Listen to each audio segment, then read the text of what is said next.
That's me waving hello everybody, and also to signal to the sound guys that we're ready to start. All right, ladies and gentlemen, I use the term gentlemen loosely. Welcome to the 25th annual Pwnie Awards.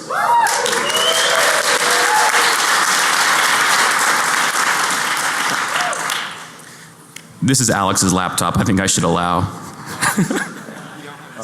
We don't have the screen. All right, never mind. Okay. So, we are really excited about the Pwnie Awards this year. There's been a lot of interesting things happening in information security and the security world over the last year, and we're here to celebrate the successes and, more importantly, the failures in both of those regards. Because we're the information security community, all we do is celebrate people's failures. So our successes are someone else's failures. It's just the nature of the game. And just because we're bad people. Myself especially included. So I'd like to announce a few new things. First, you'll see some new faces up here. I assume everyone here has been to all 25 or all 24 of the other Pwnie Awards, so I don't need to introduce any of us. But my name is Dino Daizovi. I hacked a Mac once. Yeah. No one uses those. And I think that's really all I've done, so I don't really know why I'm here. But I'd like to introduce another new judge, Brandon Edwards, Dr. Raid.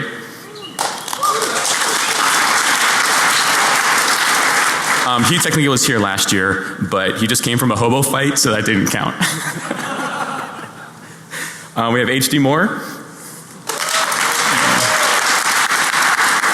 who's been with us from the beginning for some reason. We have I know, because we won't let him quit. We have Alex Todorov, who Alex and I founded the awards because we wanted to hand awards. We wanted someone to hand awards to ourselves, but no one was, so we decided that we'd hand awards to other people instead, because we're horrible people. We have Mark Dowd, also with us from the beginning. He lives in Australia, and that's very commendable. We have another new judge, the lovely Justine. Somehow we convinced her to join us, and she does not know how sorry she will be. And to her left we have another new face, another lovely face. Chris Valasek, who you might recognize. Applaud now. You might recognize him from The Daily Show, where he interviewed Charlie Miller and Carson Daly for their amazing hack of a car. All right. All right. So now we're going to start with the first category of best client-side vulnerability with Dr. Raid. Woo. Hey. Oh, wait. Wait, what? I don't know. Then you need to freestyle this whole thing. If he wants me to freestyle, oh, this is going to be too hard. I'd rather try and hide and eat cyanide than try to way to work YAML into client side. All right, I don't know. These are, so client side, I can't read because I'm blind, so you guys probably read these better. But best client side award, obviously it's the hot thing now apparently in hacking, for things we hit on clients, not server sides, which I still think personally are best, but we'll talk about that later. First bug we... Scroll down. Oh yeah, that's server side. I know, I told you I can't read. I've been illiterate I don't even, alright. Alright, the first bug the first nominee was Webkit SVG element type confusion bug. It's a use after free in browsers, show 2012, so type confusion is the new hotness. I don't know too much about this bug actually, but I'm a new judge, so I'm going to lie about it and say it was confusing an integer with something else.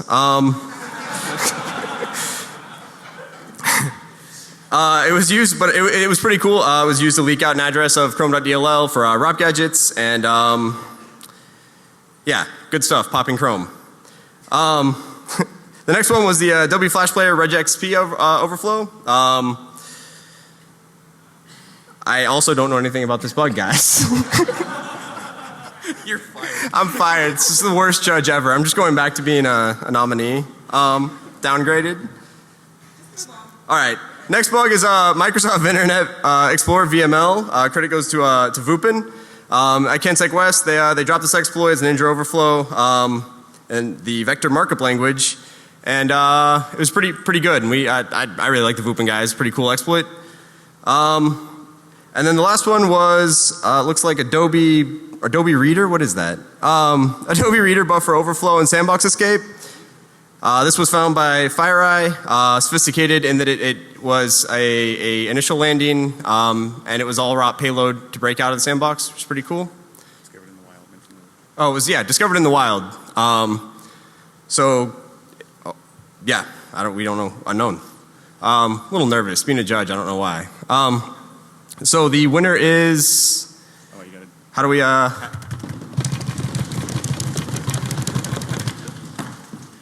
Adobe Reader.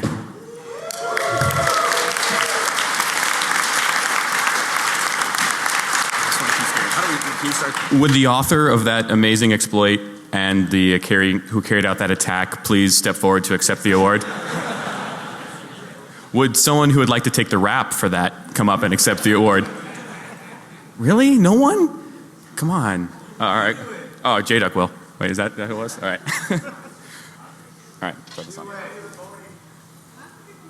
In between each of these nominations, we'll also be playing songs. So we will start with Dale Chase. These are the songs obviously for best song nominations. We'll start with Dale Chase, SSH to Your Heart, featuring Shannon Morse.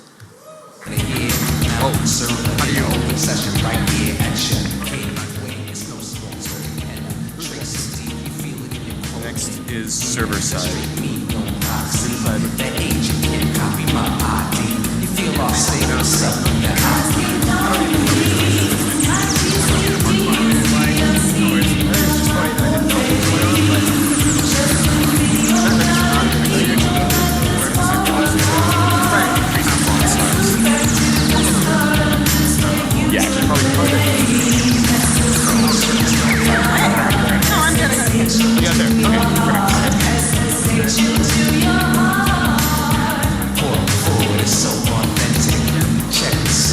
All right, that'll do. Because now it's the important one, the server side, which is the old school bug, which is where I come from. These are the only types of bugs that matter in my world. That's right. All right, so first up, Ruby on Rails with YAML, with credit to Ben Murphy. Remote SQL and arbitrary Ruby code execution. Oh, I'm sorry. I'm switching the tabs. To which? First one, and then scroll up. And then scroll up. Had it backwards. Seat drivers here. Right, and then scroll up. Because we're not doing it in order. Yeah. There we go. All right. So that's great. Ruby on Rails, bunch of arguably useful websites.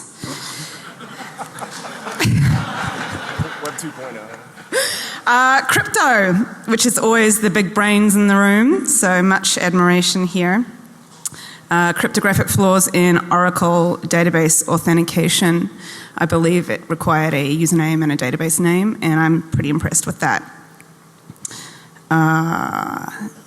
SAP router, remote heap overflow, always good to own the enterprise software.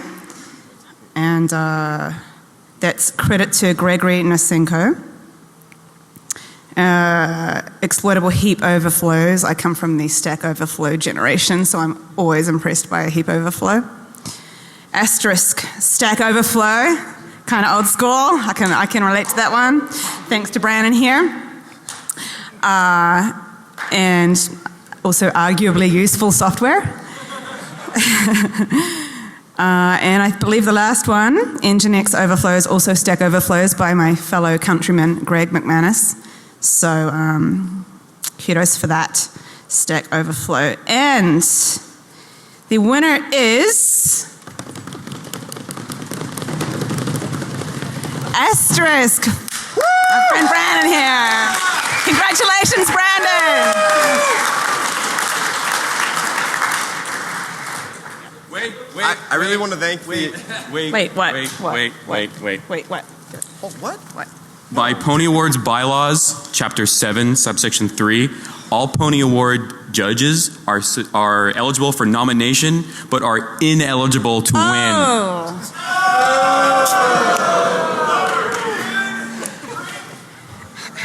You gotta pick your fame. Pick your fame. In that case, I have a runner-up. Why don't you quit?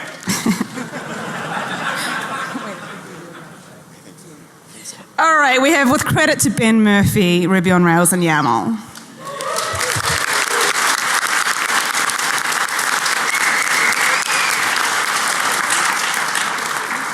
Do we have Ben Murphy? This is a problem with the strategy for the Pwnie Awards. All right, anyway, we'll mail it to him, I guess. Okay, so next song. Something about format strings.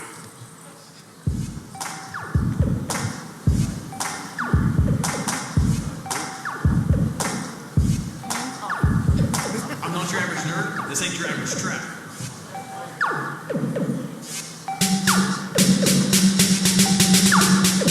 Buzzing like my Texas cousin Cino laying tracks like the Underground Railroad. But I'm a different act. So I'm stack from here to move. If you call it to my address, your code just took its size of throat.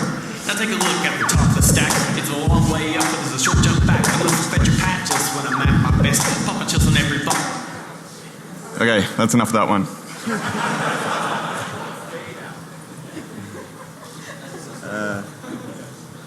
Okay, so I'm going to be presenting about the best privilege escalation bug. This is actually a really tough category this year. There was a couple of epic nominations. So the first one is a recent Linux kernel perf SW events init bug by SD at Fucksheep. Now, Mr. Fucksheep did a really good job because basically it was later ported by Spender and GeoHot to different architectures, so you know you've done pretty well when that happens. Secondly, of course, we can't have a privilege escalation bug without mentioning Tavis Ormandy or Win32k. So we're going to do that both at the same time. And this is a fairly recent bug that Tavis disclosed as well. It was ePath object uninitialized pointer bug. The cool thing about this was Tavis was basically giving us a running commentary as he built the exploit, getting past the hurdles on public mailing lists, and everyone else is just like, what the hell's going on? So it's pretty sweet. The next, we have the iOS kernel privilege escalation by David Wang, Planet Being, and the Evaders. This was part of the jailbreak by Evaders, where they were quite well named because they proceeded to evade the shit out of every protection iOS had. So it was pretty impressive. There was a number of bugs. The kernel bug was a trusted pointer issue, but they also had to get past code signing and all that kind of stuff. So it was a pretty complicated attack. And finally, we have the trust zone exploit by Dan Rosenberg. I like to call him Dandroid.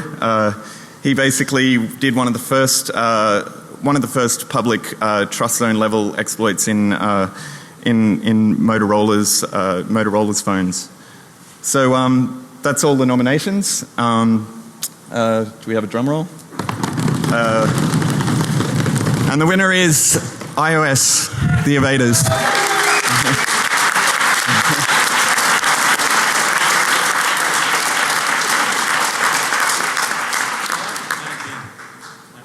Yeah, Planet Being did the... Come and get the award. Someone actually showed up. Awesome.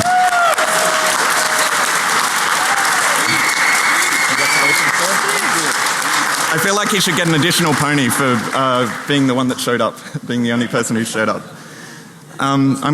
This is...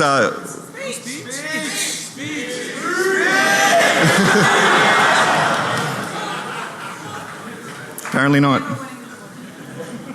Okay, this is one of the best song nominations as well. It's called Safe. Well, I guess it would be nice if I had a clever army. I know not everybody is a smarty like you, but I got to think twice before I give a count away. And I know all the 0 days, cause I explored them too. I need my sweet defenses and locomotion. Set that honey pop out. And when those packets come down,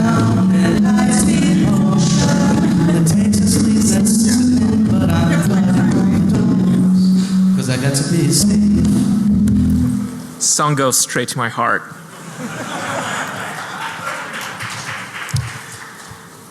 So the next category is Pwnie for most innovative research. This is one of my favorite categories at the Pwnies. It really highlights all the really good work that we see from the security community. And there have been some really, really good submissions this year. So first we have the crime attack by Juliano Rizzo and Tai Duong. I think this is the third time in a row that they have broken SSL. And but what's even more impressive than breaking SSL is the names that they come up with for their attacks. Crime is a pretty good name. I hear that their next one is going to be even better. The next nomination is for the work by Joru and Ginveld Coldwind. It's called Identifying Exploiting Windows Kernel Race Conditions via Memory Access Patterns. They build a very impressive system for finding time of check, time of use vulnerabilities in the kernel. And they also came up with some pretty cool new ways of exploiting them. They could slow down the execution of single instructions by like a huge factor, something that hasn't really been done on this scale before. So very, very impressive work. Then we have a joint nomination to Packet, whose name is Paul, and Dion Blazakis. It's for their work on leaking information from browsers using the garbage collector and hash tables. They presented this in a joint presentation at SummerCon, and I think they've talked about it individually before then. So I think this really highlights kind of where research is going. They're finding some pretty cool new ways of getting information from places where you shouldn't be able to get information from. The next nomination goes to the Pagefold Liberation Army, which is the title of a paper by Julian Bangard and Sergei Bradas. In this paper they described how they managed to turn the MMU of a modern CPU into a Turing-complete machine and were performing arbitrary computation using page faults without actually executing any instructions. Pretty impressive work. I hear next they're going to work on a Turing-complete computation using carrier pigeons. I'm looking forward to that. And then the final nomination goes to an academic paper, which is a rarity in the Pwnie Awards, called Practical Timing Side Channel Attacks Against Kernel-Side ASLR. I highly recommend everybody read the paper. It's actually pretty well written. The authors figured out how to do timing attacks against kernel ASLR, and I think that also notice that two of the nominations involve timing attacks to perform info leaks. So that's a pretty hot area for research.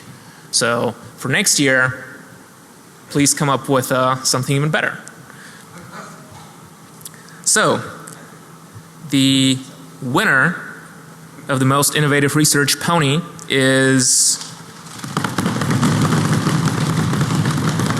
Boxpone, Joru, and Ginveld Coldwind. Are they in the audience? Yes, they are. We had really good luck with picking winners this year. A lot of them are actually here. If you'd like to say a few words. Congratulations. Thank you. Yes, I would like to thank Microsoft for, well, the kernel and Win32k. Thank you.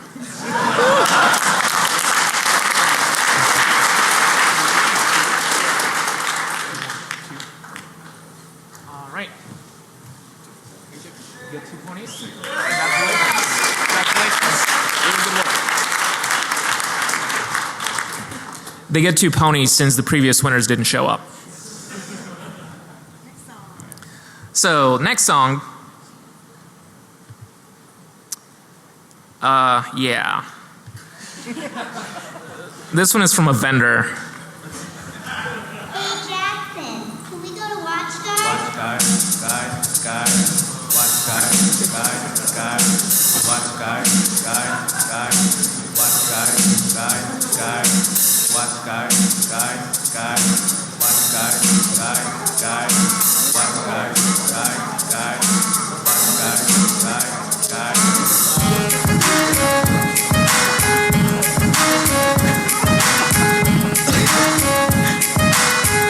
to get along. I'm gonna run some spam. Only got one product plug in the socket. I'm secure, protected by a watchdog. This is freaking awesome. Nah, walking through the conference like, what up, I got a huge stock. Got the channel so pumped about the product that we got. Walking and roaming around, people trying to come see. All they say is, Damn, that's a cool ass AP. connected consoles all over like a flea. ABs be all white suckers, LEDs flashing green. Competitors switch because their product are too flashy. Oh wait. Everyone thinks all that's fantastic. All right, I know that. But Snap's not anymore, can be watch guard.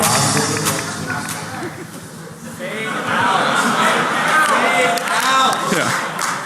Did you guys notice that advanced technique? Take notes. All right, let's fade that back up. All right. So now we're doing a topic that is near and dear to my heart, and that is failing. So the Pwnie for the epic fail is like, what I love nothing more is in seeing someone just like lost in their own world, giving their all, and then just tripping up and just failing spectacularly. Because again, it's okay to, no, it's not okay to fail. It's only okay to fail because it provides enjoyment for the rest of us. Because we celebrate other people's failures, again, we're bad people. So let's go through some of the most epic fails of the last year.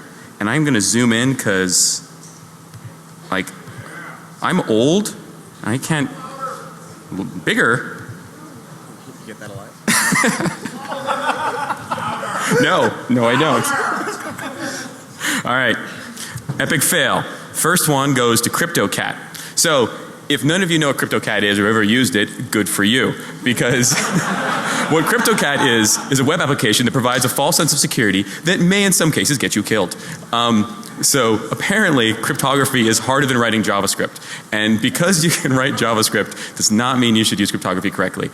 Again, we're being harsh on someone who's trying to do good and trying to make something useful, but I don't remember where I was going with that, but we're just still making fun of it. I couldn't write crypto code, but I don't try. I don't take on that responsibility, which is good, because otherwise it'd be worse actually.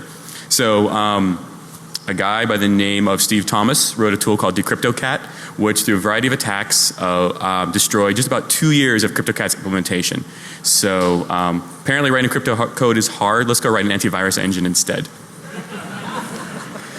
The next epic fail goes to Sophos, which is epically demonstrated by Tavis because for some, did anyone know what Sophos did to Tavis? Because like, he's like the Count of Monte Cristo with them. Like he will not give up until they're destroyed. Maybe if they win and we give them the award, Tavis will let them like go a year of their lives without being humiliated in front of all you. We can hope, or not. Actually, I kind of like humiliating them because it's fun. And speaking of humiliation and things I like to humiliate, the Android master key vulnerability. Apparently you can man in the middle and modify APKs. Actually, well, the man in the middle is another attack, but whatever. You can modify APKs because you could duplicate the manifest, I think, and just change the application transparently. Apparently that's bad because the whole reason you have code signing is to make sure that can't happen. So that's kind of a fail. But the whole thing that you try and do doesn't actually work out. In the epic irony fail, the U.S. Economic Development Administration had a little bit of a malware problem, and so they created a lot of economic development for the PC manufacturers by destroying a bunch of mice and keyboards because it generates economic activity, having to buy all new ones for no good reason. And by taking all that taxpayer money and applying it to something absolutely useless, that gives the opportunity to get more taxpayer money and something supply side economics, job creators. Right. All right. And this one goes to Hacking Magazine, which I think many of us are familiar with Hacking Magazine. They email us a lot. And there's an article published in them, which I'm just going to read a paragraph And Mark here is going to do a interpretive dance to it. If you encourage him enough. All right. The concept of autonomous methodologies has been studied before in the literature. Next, the well-known framework by David Johnson et al. Does not store small talk as well as our method. Further, Wilson and Zhao originally articulated the need for the understanding of linked lists. It remains to be seen how valuable this research is to the software engineering community. Ultimately, the methodology of R. Zhao et al. Is a theoretical choice for the exploration of superpages. Our design, wait for it, avoids this overhead. Did you like that gravitas? I've been practicing. So thank you.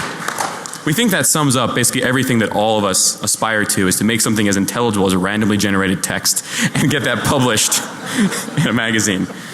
So, the winner is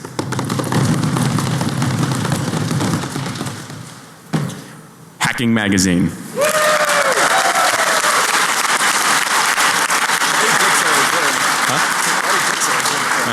Do we have a representative from Hacking Magazine who would like to come forward and accept the award? So, do you know what happens when no one accepts the awards? You think we save them for further... You think we save them for next year? No, we burn them. Oh, good. Hey guys. Hey, sorry. Thank you. Speech. The reason I'm accepting this is Hacking9 has been up on Errata. They've been documented as charlatans for a long time. So I'm either going to auction this for cash and give it to a charity, or I'll mail it to them with a big fuck you.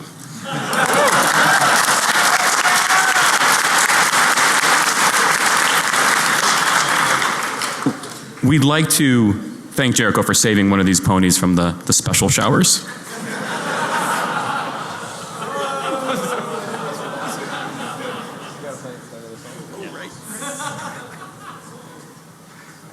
Dual core. I couldn't hear that. So this started last year. We were playing B-sides. Virus from DC949 said to me, hey, drink all the booze, hack all the things. That's how we're doing it this year. Not every geek with a Commodore 64 can hack into NASA.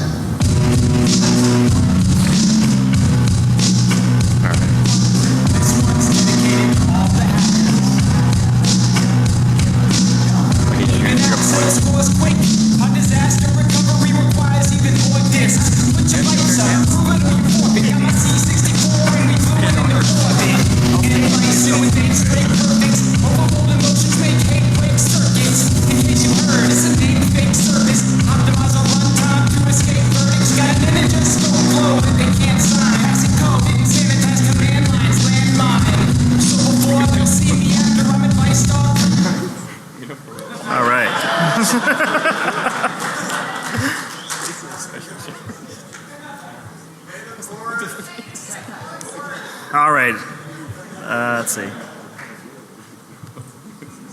Of course it is.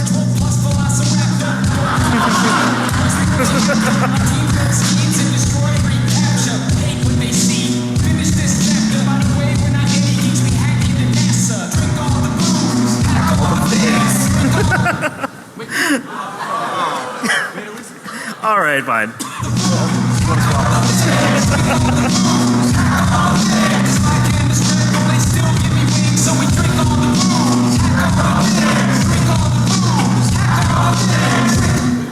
Come on, we can listen to the whole song. We all love the song, but you know. All right. Yeah, this fancy Mac thing. Let's see how this works. Yeah, how does this work? You hack these things, right, Tina? Once. All right.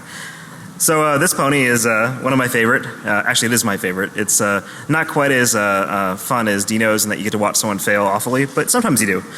So the pony for epic ownage is really to this one we give to whoever causes the most epic ownage, basically, the source of it. So the fail vendor, the fail award goes to whoever failed the hardest. The ownage award goes to whoever caused the fail the hardest, if you want. So the categories this year are: the first one is Internet Census 2012, which is freaking awesome. The background of this: some crazy bastard compromised 1.2 million embedded devices, used them to support. Sorry. No, I got a different scan. I got a different project. No. So this guy basically broke into 1.2 million embedded routers, installed a custom binary on them, used them to port scan the entire internet for a year straight. Not a single threat intelligence firm on the freaking planet noticed. Until he published a 20-page paper on it, gave away 10 terabytes of data via torrent, and documented the whole damn thing. And the funny thing about it is, like, I've actually gone through the process of decompressing it, going through the data, verifying it. It's freaking real. Like, this guy actually did all the work and dumped it all for free, and not a single vendor, a single monitoring agency, a single, anybody noticed until they came out and said, hey guys, I hacked all your stuff. Thanks. Here's some data. Bye. So it was freaking awesome. Yeah, he definitely hacked all the things. I don't know what he drank, but it must have been good. So, the second nomination here is for Mudge, or Peter Zacco, if you aren't cool. So Mudge is being nominated for hacking the government. His work in the DARPA Fast Track program, which is sadly finished, covered over 100 different projects across the community. I think just about everyone who's attended Black Hat knows someone who knows somebody who worked on a cyber fast track program. It's just an amazing amount of effort, did a great job with it. I think he definitely touched a lot of things and had an impact that's much harder than most people can do. So for hacking the government and giving away millions of dollars to random hackers do crazy shit, Mudge.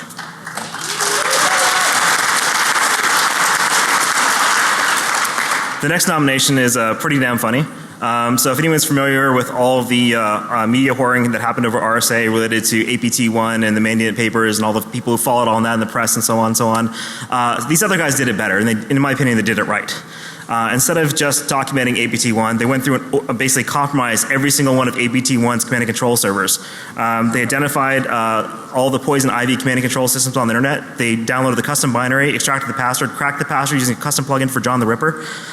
Basically just tore this thing freaking apart until they owned the entire CNCs. In the process, they found another custom rat, another backdoor password, cracked that password, scanned all those systems, owned all those boxes, and just kept going through this whole process. And the nice thing about it is they actually contacted us in the Metasploit team, said, hey guys, here's an updated module with new targets, new offsets. Oh yeah, we added another module for this other rat. Thanks and bye. So there's some people can actually talk about finding an APT or talking CNC. These guys freaking owned all of them in the process. So the funny thing about it is the next person who's going to go through and say, hey look, we identified all these CNCs, here's all of our blacklisted IPs, they're probably identifying the people who own the CNC, not the CNC itself at this point. So it'll be fun to see what happens with it, but that's what the nomination's for. And that's for malware.lu. And it's always fun.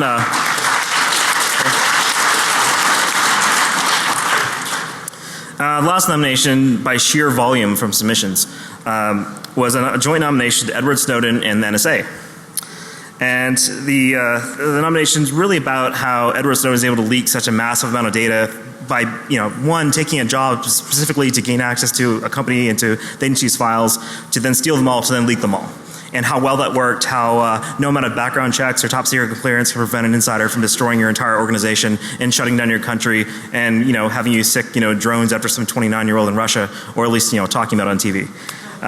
So it's just an amazing example of how not only did someone compromise the entire, internal document store of this agency and then steal the documents and share them all, but he also made us realize that everything we have is owned. So you may have owned 1.2 million boxes with the Internet Census Project, the NSA's owned everything else. So for that, we'd like to give the award to Snowden. If you're here, please come out. I think we saw you earlier. Alternatively, General Alexander, if you're here as well, would like to accept on his behalf. We're willing to give you the award as well. I'm sorry. I'm sorry, I heard that Snowden's plane got delayed, so maybe a little bit late, and apologize not for doing the drum roll there, but I figured it was obvious at that point. Cool. And, sorry? Because they hired him. That's fair. Do you have another song, or is that it for songs? No, that was last. Okay. Yep, and with that, we're going to hand it over to Chris, I believe, right? Oh, you're right, here you go. Alright, so I'm a previous song winner myself, so they made me do this. 2-time actually, yeah, twice. And they thought I was most eligible to do that since I can't read and use the MacBook or do anything else judging effectively. So to go over the names again of who we had for the songs. The first song we listened to was SSH to Your Heart by Dale Chase featuring Shannon Morse. Romantic. The second song was Format String by Nyan, not yet another nerd or something. Not your average nerd. The third song was, let's give a round of applause for that song as well, please. The third song was another beautiful piece called Safe by Michael Shea. Pardon my pronunciation. And then we heard, after that we heard WatchGuard Security Shop by WatchGuard. And the song we heard most recently was All the Things by Dual Core.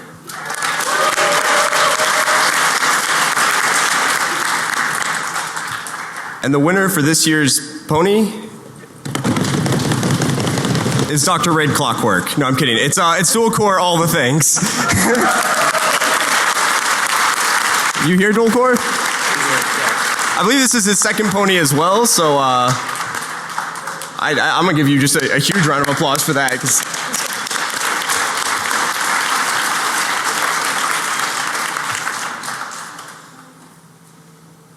Speech. Freestyle.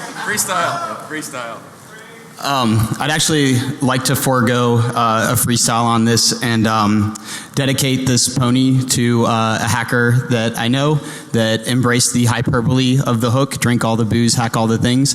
And so I dedicate this Pwnie to Barnaby Jack.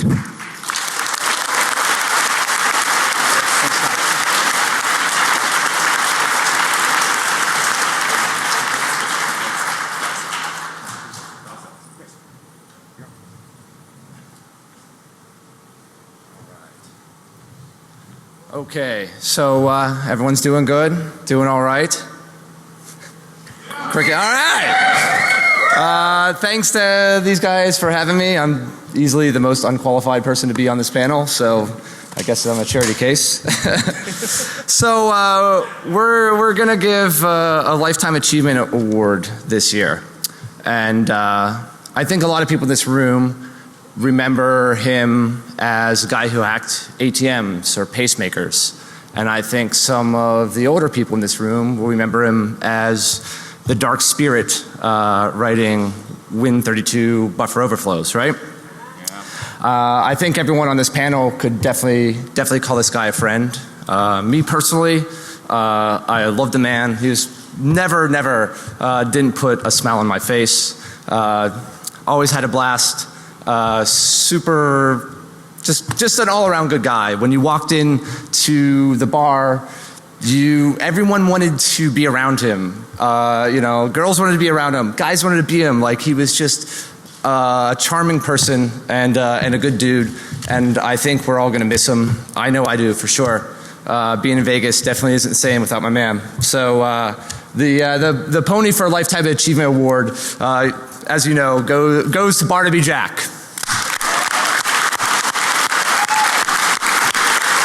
And he wouldn't want all you cunts, moping around. So go have a fucking drink and, be happy.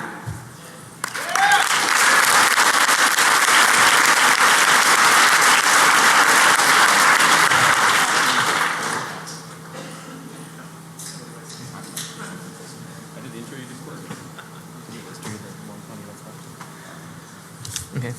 Well, I don't know what I can say to follow this up. It's not really the best time to be making more jokes, but Actually, I'll say something. can't make jokes. I'm not going to make a joke. Okay. I'll say something when you're done. All right. So that's what we got. Hope you enjoy the ponies.